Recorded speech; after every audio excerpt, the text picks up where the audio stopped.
አንድ ጥያቄ ልጠይቅ? ጠይቂኝ። ምንድን ነው እሱ? ቃል ማለት ላንተ ምንድን ነው? ቃል እንደኔና እንዳንቺ መለየት ማለት ነው።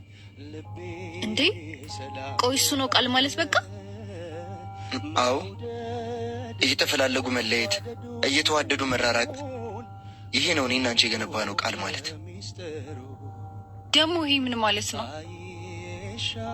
ልንጠብቀው የማልንበት፣ ላንለያይ የታሰርንበት፣ እንደ ቀልድ ብትንትን ያደረግነው ነገር አይደል ቃል ማለት? እንዳሰብከው አይደለም እኮ። ታዲያ ይሄ ካልሆነ ምን ማለት ነው ቃል ማለት? እስኪ አንቺ መልሽልኝ። ቃሌን የወሰድሽው የማይሆን ነገር አንስቼ ካናደድኩ በጣም ይቅርታ።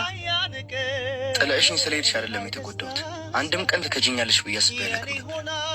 ለእሱ በጣም ይቅርታ። አንቺን በማፍቀር አንድም ቀን ተጸጽቻለሁ። ከአንቺ ጋር ተመልሼ ግን ድጋሜ መጸጸት አልፈልግም። ደህና ሁን።